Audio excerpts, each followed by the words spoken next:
서대반은 산헤드린의 권력자들과 유대인들에게 그들이 자랑스럽게 여기는 이스라엘의 위대한 역사를 가지고 복음을 전합니다. 그는 설교를 통해 산헤드린 권력자들에게 그들이 배척하고 십자가에 못 박은 나사렛 예수가 누구인가를 전하고 싶어 했습니다. 그는 다름 아닌 하나님께서 구약 성경을 통해서 약속하신 모든 것을 성취하시는 분이요, 조상들과 유대인들이 그토록 간절하게 대망해왔던 그 메시아라는 사실을 입증해 보기를 원했습니다. 동시에 이 예수를 배척하는 것은 지나온 역사에서 이스라엘 민족이 자행했던 죄악을 답습하는 것일 뿐이라는 사실을 깨우쳐 주고 싶었습니다. 그와 같은 목적을 가지고 서대반이 사용했던 방법이 표상 혹은 예표인 것입니다. 표상 혹은 예표라고 하는 단어는 기독교 교리와 신앙에서 참으로 중요한 위치를 차지합니다. 이 표상이란 말은 훗날에 일어날 일을 미리 그림자로 보여주거나 예고하거나 상징하는 것을 말합니다. 이 표상의 목적은 장차 일어날 일을 마음으로 미리 그려볼 수 있도록 하는 데 있습니다. 그렇게 함으로써 다가올 미래를 미리 준비하게 하십니다. 따라서 구약 성경 전체의 교훈에서 중요한 부분을 차지하고 있는 것이 바로 이 표상입니다. 구약 성경은 예수 그리스도를 향한 표상으로 구성된 거대한 책이라고 말할 수가 있습니다. 때문에 우리는 구약 성경이 보여주는 이 표상을 이해하지 않고서는 성경을 올바로 이해할 수도 없습니다. 성경에서의 표상은 다양한 형태를 띠지만 가장 대표적인 것이 사람입니다. 우리가 앞서 살펴보았듯이 요셉이 형들에게 모진 배척을 받았던 일, 그에게 일어났던 모든 일, 또 그가 해냈던 모든 일, 그것은 예수님의 비상한 표상이었습니다. 그래서 그의 생애를 읽어보면 장차 예수님께서 하실 일이 어떤 것인지를 희미하게나마 짐작해 나갈 수가 있습니다. 우리는 이 사실을 지난 주일에 살펴보았습니다. 그런데 이 표상은 사람들에게만 국한되지는 않습니다. 여러분은 구약 성경의 레위를 읽으면서 이런 생각을 해본 적이 있을 것입니다. 도대체 레위에 기록된 이 모든 제사법들이 무엇을 말하는 것이며 여기에 무슨 의미가 있는가? 구약의 제사법들이 오늘의 우리와 무슨 상관이 있는가? 이 물음에 대한 답은 분명합니다. 이것은 레위기에 제사된 이 제사와 예물과 의식들은 모두 장차 예수 그리스도 안에서 이루어질 일들에 대한 표상이라는 것입니다. 사실 레위기를 그냥 읽으면 별로 와닿지 않습니다. 무슨 말인지 이해가 되지도 않습니다. 그래서 매년 첫날에 성경 통독을 작심하고 난 뒤에 가장 깔딱고기 힘든 시기가 바로 이 레위기다라고 이야기를 합니다. 오면은 무슨 말인지 모르니까 읽어가는 게 참 어렵습니다. 창세기는 읽기가 얼마나 쉽습니까? 아마 창세기는 수백 번, 수천 번 더 읽었을 것 같습니다. 그런데 레위기에 딱 오면 멈춰버립니다. 넘어가기 참 어렵습니다. 왜냐하면 무슨 말인지 무슨 의미인지 모르기 때문입니다. 그렇지만 예수 그리스도를 통해 레위기를 읽으면 우리를 위한 하나님의 풍성한 구원의 의미를 깨닫게 되는 것입니다. 그런가 하면 출애굽기에는 이스라엘 백성들이 모세의 인도로 마침내 애굽에서의 멍에를 벗어버리고 그 땅에서 나가게 된 의미심장한 날 밤에 유월절 어린 양을 잡아 그 피를 각 집의 인방과 문설주에 바르는 명령을 받은 기록이 있습니다. 그들이 피를 다 바른 후에 죽음의 사자가 애굽 전역에 두루 다닐 때에 어린 양의 피가 발라져 있는 집은 지나감으로써 그 안에 있는 사람들은 머리카락 하나도 상하지 않고 모두가 다 구원을 받았습니다. 그렇지만 어린 양의 피가 발라져 있지 않는 집은 사람에서 짐승에 이르기까지 모든 장자는 다 죽임을 당했습니다. 혹여 어떤 사람은 이스라엘 자손들은 모두가 살았다라고 이야기를 하지만 아닙니다. 그 집의 임방과 문설주에 어린 양의 피를 발랐던 집의 사람들만 살았습니다. 여기는 애굽 사람들도 있었고 다른 민족의 사람들도 있었습니다. 그것은 출애굽할 때에 여러 잡족들이 따라 나왔다라는 말씀에서도 우리가 확인할 수가 있는 것입니다. 반면에 이스라엘 자손이라고 할지라도 이것을 우습게 여기고 어린 양의 피를 바르지 않았던 집의 장자는 다 죽었습니다. 이것은 십자가에서 피를 흘리시고 우리를 구원하신 예수님의 완벽한 표상입니다. 누구든지 어린 양이신 예수님의 흘리신 보혈의 피에 씻음을 받으면 다 구원을 받습니다. 그렇다면 성경에서 표상이 중요한 이유가 무엇입니까? 그것은 표상에 관한 가르침이 우리의 그 가치가 너무 크기 때문입니다. 표상을 잘못 이해함으로써 예수님 안에서 계시된 진리와 구원의 권유를 받지 못하고 넘어지는 사람들이 있습니다. 그런 사람들을 돕는 가장 좋은 방법은 구약 성경에서 예수님 발견하는 것을 보여주는 것입니다. 성경이 가르치는 교훈을 떠나서는 결코 예수님에 대해서 알 길이 없습니다. 우리는 전적으로 성경에 기록된 교훈에만 의존해야만 합니다. 성경을 떠나서는 그 누구도 그 무엇도 구원을 얻을 수가 없습니다. 사랑하는 여러분, 성경을 한번 보십시오. 이 성경은 우리가 잘 알듯이 66권으로 구성되어져 있습니다. 이 성경은 약 40여 명의 저자들에 의해서 1600년이라는 오랜 기간에 걸쳐서 기록된 책입니다. 그러니까 성경은 상당수가 각기 다른 시대에 때론 수많은 세월의 격차를 두고 살았던 이들에 의해서 기록되었습니다. 그런데 놀랍게도 이 책에는 처음부터 끝까지 하나의 같은 메시지로 일관합니다. 수많은 표상들이 하나의 목표를 가리킵니다. 표상들이 많고 다양할 뿐만 아니라 기록된 시기와 저자가 각기 다른데도 불구하고 모두가 동일한 대형을 가리킵니다. 바로 예수 그리스도입니다.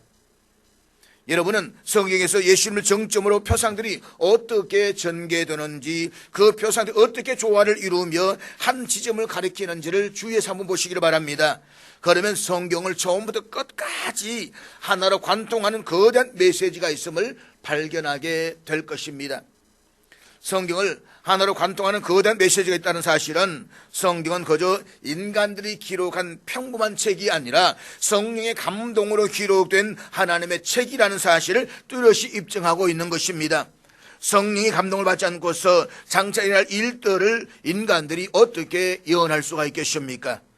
살았던 시대가 다른 사람들이 어떻게 동일한 주제를 각기 다른 방식으로 이야기를 펼쳐나갈 수가 있겠습니까? 이런 질문에는 한 가지 대답밖에는 드릴 말씀이 없습니다. 그것은 바로 성경이 성령의 감동으로 기록된 하나님의 책이라는 것입니다. 그리고 성경의 표상들을 의미하는 목적은 인류를 향한 하나님의 원대한 구원입니다. 이 열쇠를 간직한 채 구약 성경을 다시 읽어보면 이전에 깨닫지 못했던 하나님의 거대한 구원의 계획을 다시 보게 될 것입니다. 이제 우리는 이와 같은 표상에 대한 이해를 가지고 본문으로 들어와서 서대반의 설교를 계속해서 들어보도록 하겠습니다.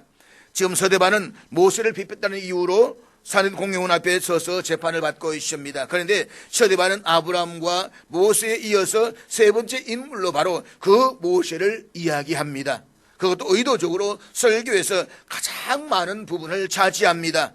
서대반의 이러한 의도는 산헤드린 권력자들의 모세의 중요성과 의미를 바르게 이해했다라고 한다면 모세가 그들이 배척하는 그 예수의 표상이었음을 알았을 것이다라고 증명해 보이고 싶었던 것입니다. 유대민족의 정치, 종교 지도를 했던 산헤드린 권력자들은 불과 얼마 전에 나사렛 예수를 배척하고 십자가에 못 박아 죽였습니다. 그리고 지금은 서대반을 비롯해서 예수님을 따르는 자들과 또 그 교회를 없애려 하고 있습니다. 그들은 어떻게 해서든지 예수님의 교훈을 뿌리 뽑으려고 했습니다. 이 일을 위해서라면 무슨 짓이라도 할 작정이었습니다. 그와 같은 상황에서 서대반은 산헤드린 권력자들이 하나님께서 자기들을 구원하시기 위해서 보낸 모세를 조상들이 배척했을 때와 똑같은 그 무지와 맹목을 답습하고 있다는 사실을 지적하고 싶어 했던 것입니다. 모든 성경학자들이 동의하는 것은 모세는 예수 그리스도를 가리키는 구약의 표상들 가운데 하나가 아니라 모든 표상들 가운데 가장 위대한 표상이다라고 하는 것입니다. 모세 자신이 바로 이 사실을 말했습니다. 그는 세상을 떠날 날을 앞두고 이렇게 예언을 했는데 신명기 18장 15절 말씀을 우리 다 같이 읽도록 하겠습니다. 내 하나님 여호와께서 너희 가운데 내 형제 중에서 너를 위하여 나와 같은 선지 하나를 일으키시리니 너희는 그의 말을 들을지니라. 아멘. 이스라엘 백성들은 모세의 이 예언을 듣는 순간부터 선지자가 오실 그날을 기다렸습니다. 신약시대에 살았던 유대인들도 이 선자를 간절히 기다리고 있었습니다. 그래서 복음서에 보면 사람들이 예수님 행하신 표적을 보고서 이는 참으로 세상에 오실 그 선지자라라고 이야기를 했던 것을 볼 수가 있는 것입니다. 베드로가 사내들 공회에 붙잡혔을 때 인용했던 말씀도 바로 모세의 이 말씀이었습니다. 그러면서 베드로는 모세가 예언한 그 선지자가 궁극적으로 예수 그리스도 안에서 완전히 성취되었다라고 선언했습니다. 서대만 또 모세가 말한 그 선지자가 바로 예수 그리스도라는 사실을 입증하고 있는 것입니다. 오늘의 본문은 이렇게 시작을 합니다. 아브라함에게 약속하신 때가 가까움에, 그리고 어떤 사건이 일어났는지를 이야기해 주고 있습니다. 우리는 지난 주일에 야곱의 자손 75사람이 애굽에 내려간 경위에 대해서 살펴보았습니다. 온 땅에 극심한 가뭄이 들어서 양식을 얻지 못하게 되었을 때에 요셉의 형들이 애굽에 곡식이 있다는 말을 듣고 그곳으로 내려갔습니다. 그곳에는 요셉이 총리 지위에 올라서 하나님이 주신 지혜를 힘입어 슬기롭게 가뭄을 헤쳐나가고 있었습니다. 그리고 야곱의 자손 75사람은 요셉의 초청과 배려로 애굽에 내려와 가장 비옥한 땅을 차지하고 풍족하게 살게 되었습니다. 이스라엘 자손들은 오랜 세월이 지나면서 애굽에서 가장 크게 번성하여서 그 수가 심히 많아졌습니다. 최초에 75명이 내려갔는데 430년이 지났을 때에 20세 이상의 남자만 약 60만 명이었습니다. 학자들은 출애굽 당시에 이스라엘 자손이 약 200만 명 이상이었다라고 주장을 합니다. 아마 그 이상 훨씬이었을 것이라고 말할 수가 있을 것입니다. 야곱이 애굽에 내려갔을 때 숫자는 민족이라 말하기에는 너무나 미약한 숫자였습니다. 그런데 430년 후 그들이 출애굽할 때는 인구가 28,570배로 증가한 거대한 민족으로 번성했습니다. 학자들에 의하면 이러한 인구 증가는 자연적인 현상으로 일하기 어려운 일이다 라고 말했습니다. 결국 이 사실이 우리에게 말하고자 하는 것이 무엇입니까? 그것은 하나님께서 아브라함에게 자손이 심히 번성할 것이라고 말씀하신 그 약속을 이루셨다는 것입니다. 이처럼 이스라엘 백성들이 애굽에서 번성하여 많아졌던 그때를 가리켜 서대반은 하나님이 아브라함에게 약속하신 때가 가까움에 라고 말씀했습니다. 그런데 이어지는 18절에서 보면 이렇게 말씀하고 있습니다. 요셉을 알지 못하는 새 임금이 애굽 왕 위에 오르매. 그러니까 세월이 많이 흘러서 이스라엘 자손이 거대한 민족으로 번성했습니다. 그런데 이스라엘 자손들이 애굽에서 큰 번영을 누리고 있을 때에 요셉을 알지 못하는 새로운 임금이 저기를 해서 이스라엘 자손을 학대하기 시작했습니다. 그것도 아예 민족의 씨를 말려버릴 작정이었습니다. 그리고 그와 같은 절망의 상황에서 모세가 태어났습니다. 우리가 이 사실을 깨달은 교훈은 무엇보다도 역사에 대한 바른 이해가 절대적으로 필요하다는 것입니다. 그렇다면 역사를 통해서 우리가 깨달아야 하는 것이 무엇일까요? 첫째는 사람들이 저마다 자신들이 속해 있는 시대와 지역이라는 좁은 울타리 안에 갇혀 있다는 것입니다. 사람들은 역사를 이야기할 때에 전체를 놓고 바라보지 못합니다. 자신의 눈앞에 있는 현실에만 골몰합니다. 저는 이것이 오늘의 현대가 안고 있는 문제의 핵심이라고 믿습니다. 현대인들은 오직 자기들이 어떻게 되는 것만 중요하고 과거에 일어났던 일들에 대해서는 사실은 아무런 가치도 두지 않습니다. 현대인들은 현대의 과학적인 발견을 지나치게 자부하는 나머지 과거를 송두리째 무시합니다. 역사를 반면교사로 삼아야 된다라고 줄기차게 말하고 있지만 실상은 과거로부터 진지하게 배우려고 하지도 않습니다. 그러나 과거를 무시하는 것은 참으로 심각한 잘못이 아닐 수가 없습니다. 요셉을 알지 못하는 새 임금이 애굽 왕 위에 오르매, 이 구절은 바로가 요셉에 관한 정보를 몰랐다라는 뜻이 아니라 요셉에 관한 이야기의 본질을 몰랐다는 뜻입니다. 요셉이 누구인지는 틀림없이 알고 있었을 것입니다. 그런 사실조차 모른 채 애굽의 왕이 되었을 리는 없습니다. 그러나 그는 그것을 중요하게 여기지 않았습니다. 알려고도 하지 않았고 무시해버렸습니다. 아마도 그는 이렇게 말했을 것입니다. 그게 우리와 무슨 상관이 있는가? 과거이란 일은 그저 과거일 뿐이다. 중요한 것은 현재다. 거듭 말씀을 드리지만 이것이 오늘의 현대인들이 지니고 있는 생각입니다. 우리는 우리 전에 살았던 사람들과 우리 전에 있었던 일들을 모두 무시하는 경향들이 있습니다. 이 사실을 굳이 자세하게 설명을 하지 않아도 됩니다. 우리 모두가 이런 방식의 사고방식에 너무나도 익숙해 있기 때문인 것입니다. 여러분은 나이 든 분들을 가리킬 때에 사용하는 다양한 표현들을 알고 있습니다. 젊은이들의 표현에 따르면 우리의 노인들은 구세대요 고지식한 인간들에 불과할 뿐인 것입니다. 시대에 뒤떨어진 사람들입니다. 심하게 표현해서 노망이라고도 이야기합니다. 반면에 젊은이들은 신세대요 생각이 터인 인간들입니다.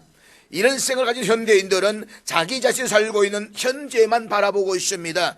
애굽의 쇠왕과 다를 바가 하나도 없습니다. 이것은 매우 편협한 역사관인 것입니다. 그런데 성경을 통해서 얻게 되는 큰 유익 가운데 하나는 자기와 관련된 역사만 중요하다는 이 편협된 생각을 씻어버리게 된다는 것입니다. 우리는 아주 오래된 세계에 살고 있습니다. 장차 우리 뒤에도 장구한 역사가 펼쳐질 것입니다. 그러므로 복음을 믿지 않는 사람들도 성경에서 지혜를 얻어야만 합니다. 이 지혜가 여러분의 많은 문제들을 해결해 줄 것입니다. 역사의 한 시점에 서서 과거로부터 흘러오는 물줄기와 미래로부터 흘러가는 물줄기를 바라본다라고 하는 것은 대단한 일이 아닐 수가 없는 것입니다. 둘째는 역사를 오로지 인간 활동의 무대나 영역으로 이해를 하고 하나님께서 행하시는 일들은 바라보지 못한다는 것입니다. 오늘 현대인들의 문제는 과거만 무시하는 것이 아니라 동시에 미래에 대해서도 눈을 감습니다. 역사의 종말에 대해서는 아예 관심조차 없습니다. 오로지 눈앞의 사건, 즉각적인 결과, 찰나진 쾌락에만 관심이 있습니다. 앞으로 일어날 일들에 대해서는 생각하지 않습니다. 요셉을 알지 못하는 이 한 문장 안에 역사에 대한 인간의 좁은 한계를 그대로 볼 수가 있습니다. 애굽의 쇠왕은 자신과 자신의 계획만 생각하고 있었습니다. 애굽의 전역을 둘러보니 풍요로운 땅에 낯선 민족이 큰 규모를 이루고 살고 있었습니다. 그들은 애굽에 속하지 않은 이질적인 분자들이었습니다. 더욱이 그 인구가 갈수록 늘어나자 바로는 그들의 존재가 자기 왕국에 위협이 된다라고 느꼈습니다. 그래서 그는 이렇게 생각했습니다. 저들이 성가신 존재들이 되었구나. 제거해버리자, 말살해버리자. 그러나 바로는 그 노예들이 어떤 사람들인지를 알지 못했습니다. 그들에 대해서 아무것도 이해하지를 못했고 아예 관심도 없었습니다. 요셉에 관해서도 알지 못했으며 그의 이야기를 듣고 싶은 마음도 없었습니다. 무엇보다 역사 안에서 행하시는 하나님을 전혀 바라보지 못했습니다. 오히려 자기 앞에 있는 시급한 현안을 처리하는 데에 골몰했습니다. 그러다 마침내 재앙이 그와 그의 권력과 그의 모든 군대에게 닥쳤습니다. 이것이 바로 바로의 가장 크고 심각한 잘못이었습니다. 왜냐하면 그는 하나님이 세상의 역사 안에서 일하신다는 사실을 몰랐기 때문입니다. 진화론을 주장하는 사람들은 세상의 모든 것들이 우연히 일한 일이라고 생각을 합니다. 그래서 애굽의 쇠왕이 일어난 것은 우연이라고 생각을 하는 것입니다. 물론 세속적인 역사의 시각으로 본다면 애굽의 요셉을 알지 못하는 쇠왕이 일어났다는 것은 우연한 일일 수도 있습니다. 그러나 하나님의 구속사적 역사의 시각으로 본다면 그것은 결코 우연히 일어난 사건이 아니었습니다. 오늘 본문은 이렇게 말씀합니다. 하나님이 아브라함에게 약속하신 때가 가까우매. 그러니까 이스라엘 자손들이 인간의 계산으로 일어날 수 없는 숫자로 증가한 것이나 요셉을 알지 못하는 새로운 왕이 저기 위해서 이스라엘 자손들을 탄압하는 모든 일들은 하나님께서 아브라함에게 하신 그 약속을 이루시기 위해서 계획하신 필연적인 일이었다는 것입니다. 만약에 이스라엘 자손들이 애굽에서 어떤 박해나 탄압도 받지 않고 평탄한 삶을 누렸다고 한다면 그들이 출애굽을 생각을 했겠습니까? 결국 그들은 애굽을 떠나려고 하지 않았을 것입니다. 여기가 좋사오니 여기 초막셋을 짓고 영구히 그 땅에서 살려고 했을 것입니다. 그런데 하나님께서는 당신이 계획하신 역사의 시간표 속에 아브라함과 약속하신 때가 가까웠음을 기억하셨습니다. 그래서 요셉을 알지 못하는 쇠왕이 저기 위해서 이스라엘 자손을 극심하게 탄압함으로써 그들이 애굽에 대해서 지긋지긋하게 생각하도록 만드셨습니다. 그리고 그들 자신들을 구원해달라고 하나님께 기도하게 하셨습니다. 한마디로 세상 역사를 철저히 당신이 계획하신 그 계획에 따라서 진행하시는 하나님, 우리 하나님이 바로 이런 분이십니다. 역사 안에서 일하시는 하나님, 이 하나님을 오늘의 현대인들이 잊고 있는 것입니다. 잊지 마십시오. 우리가 역사를 이해하려고 할 때에 가장 중요하게 고려해야 될 것은 하나님께서 이성을 향한 계획과 목적을 가지고 계신다는 것입니다. 그리고 그 하나님은 그 계획에 따라서 흔들림 없이 세밀하게 역사를 이끌어 가십니다. 이스라엘 자손을 향한 하나님의 계획은 사도행전 7장 6절에 기록되어져 있는데 우리 앞에 있는 6절 말씀 같이 보도록 하겠습니다. 하나님이 또 이같이 말씀하시되 그 후손이 다른 땅에서 나그네가 되리니 그 땅 사람들이 종으로 삼아 400년 동안을 괴롭게 하리라 하시고, 하나님께서 이 모든 말씀을 아브라함에게 말씀하셨습니다.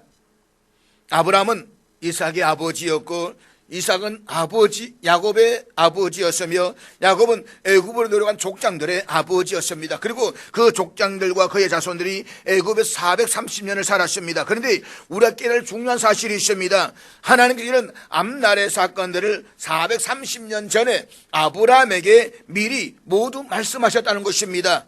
그렇게 하실 수가 있었던 것은 하나님은 미래까지 주관하시는 주권자, 역사의 주권자이시기 때문입니다. 알파 오메가신 하나님은 처음과 끝을 다 알고 계십니다. 따라서 하나님은 역사에 대한 계획을 갖고 계십니다. 그리하여서 아브라함 장차 한 민족의 조상이 될 것입니다.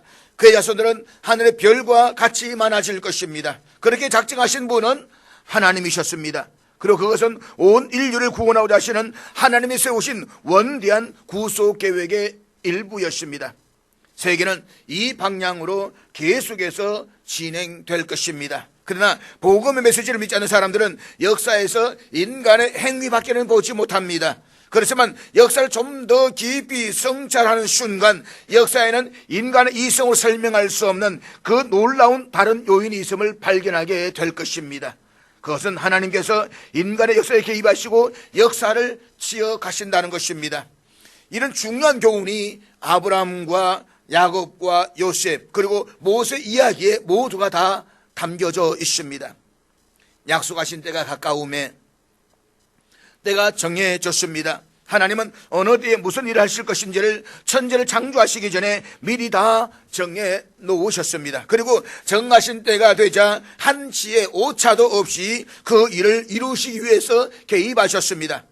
이스라엘 자손은 일정 기간 동안 애굽에서 종살이 하도록 되어져 있었습니다. 그리고 하나님의 정하신 때가 되면 어떤 일이 일어나서 애굽에서 구출되도록 다 계획이 되어져 있었습니다.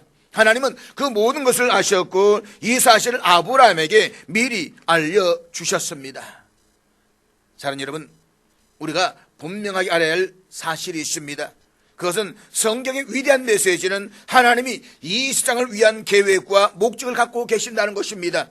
그러므로 이 세상은 인간의 손안에 있지 않습니다.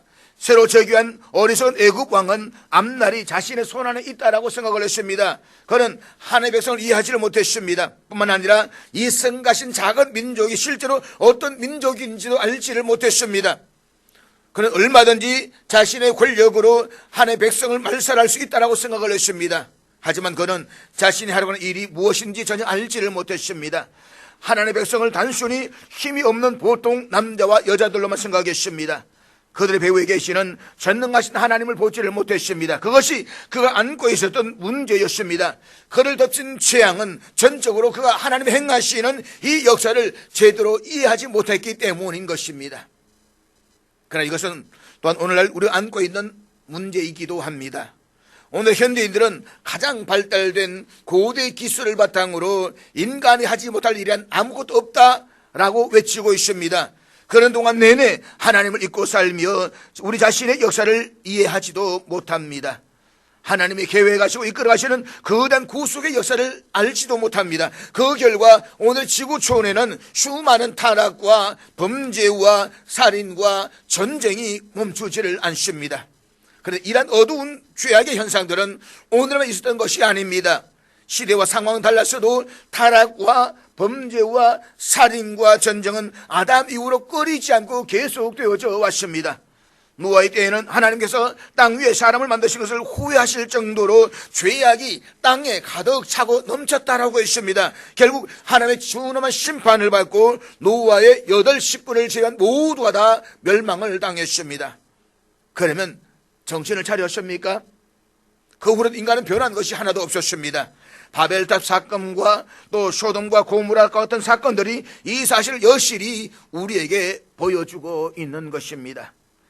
인간에 의한 죄의 타락과 하나님의 심판은 역사에서 계속되어져 왔습니다. 따라서 역사를 반면교사로 삼아야 된다고 외치는 인간들이 하는 일이란 그 역사를 계속해서 반복하고 또 반복하는 것입니다. 하나님을 모르고 오직 인간의 이기적인 행동만 바라보기 때문인 것입니다. 그러나 우리의 믿음의 성도들은 역사에서 개입하시고 이끌어가시는 행동하시는 하나님을 볼 수가 있어야만 합니다. 잊지 마십시오. 우리 하나님은 일을 행하시는 여호와, 그것을 만들며 성취하시는 여호와이십니다. 셋째는 인류가 안고 있는 최종적인 문제는 하나님께서 역사 가운데 이루어 가시는 목적을 모른다는 사실입니다. 애굽의 왕은 요셉을 몰랐고 굳이 알려고 하지도 않았습니다. 그렇기 때문에 하나님의 백성을 학대함으로써 그들이 하나님을 업신여겼습니다. 아예 작심하고 그 일을 감행함으로써 하나님과 대적했습니다. 불행하게도 이 사람은 하나님 역사 가운데서 이루고 가시는 목적을 몰랐던 것입니다. 그렇다면 하나님의 목적이 어떤 성격을 띠고 있습니까? 첫째, 하나님의 목적은 절대로 확실하며 가차 없습니다. 하나님이 아브라함 약속하신 때가 가까움에, 이 말씀은 모든 상황을 여기까지 주관해 오신 분은 하나님이시다는 것입니다.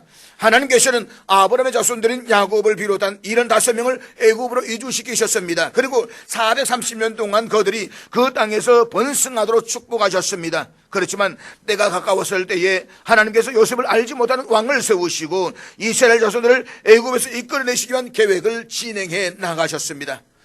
때가 가까움에 라는 이 말씀에서 우리가 느낄 수 있는 것은 하나님의 개입하심이 너무 확실할 뿐만 아니라 가차 없다는 것입니다. 하나님의 정하신 때가 점점 가까워지자 그 누구도 그 무엇도 막을 수가 없었다는 것입니다.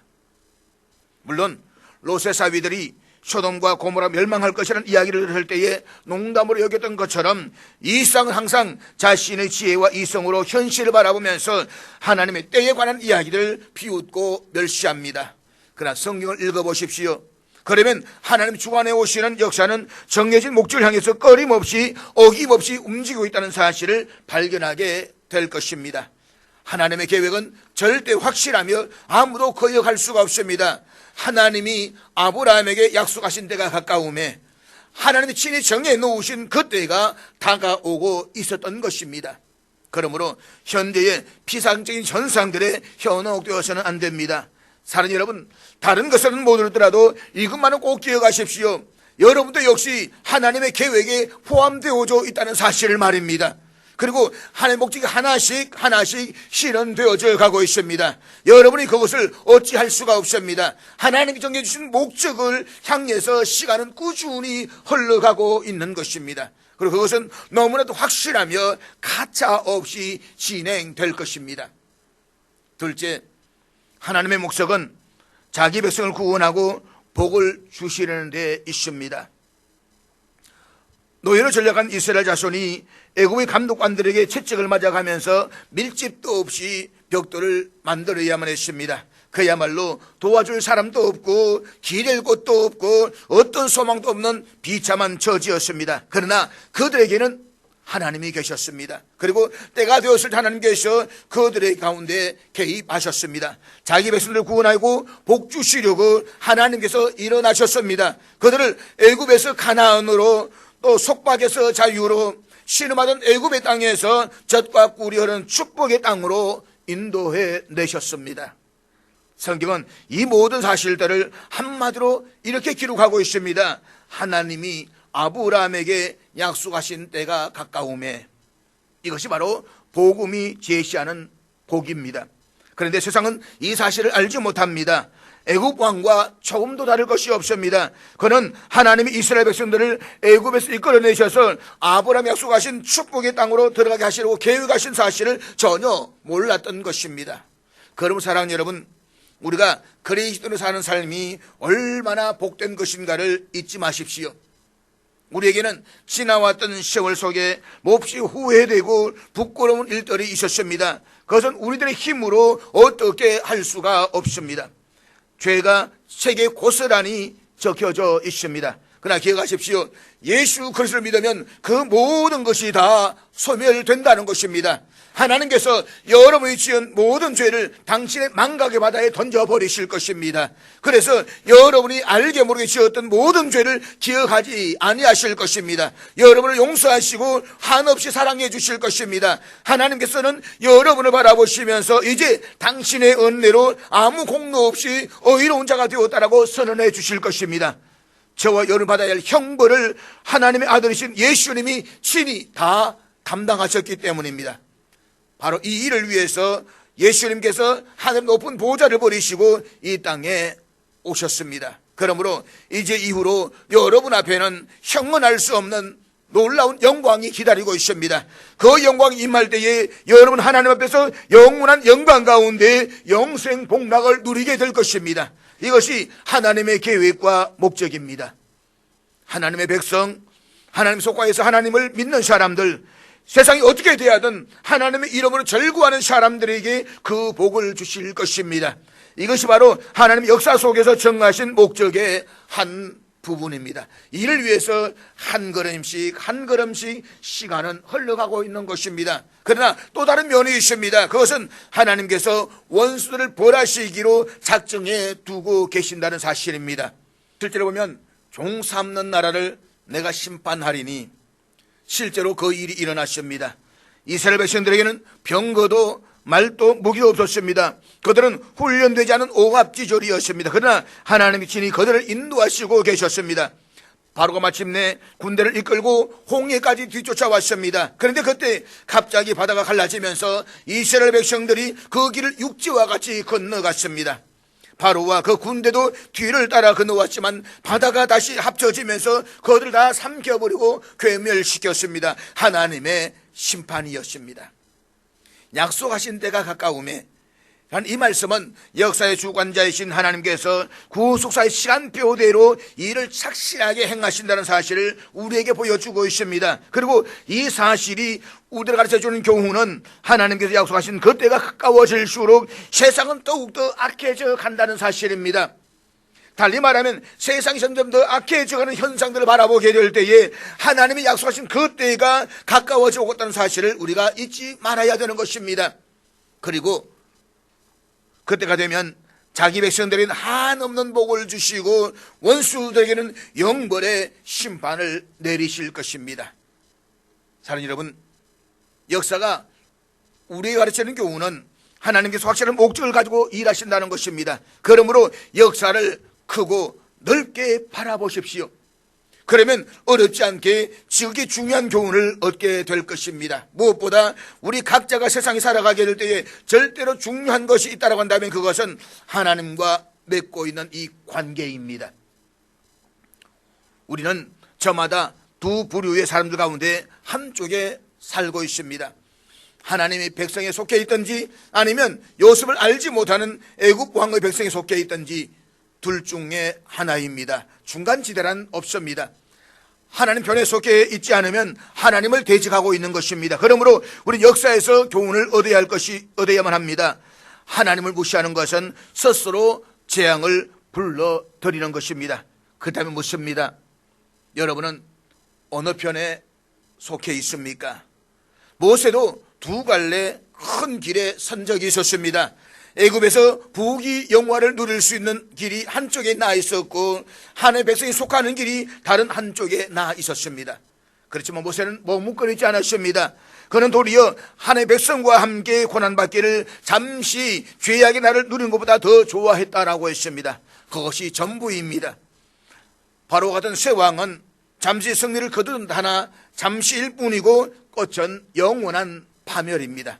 그러므로 하나님께서 저와 여러분의 눈을 열어주셔서 역사에서 중요한 교훈을 얻고 전심으로 하나님의 사랑과 자비와 긍휼만을 의지할 수 있도록 인도해 주시기를 주의 이름으로 축복합니다.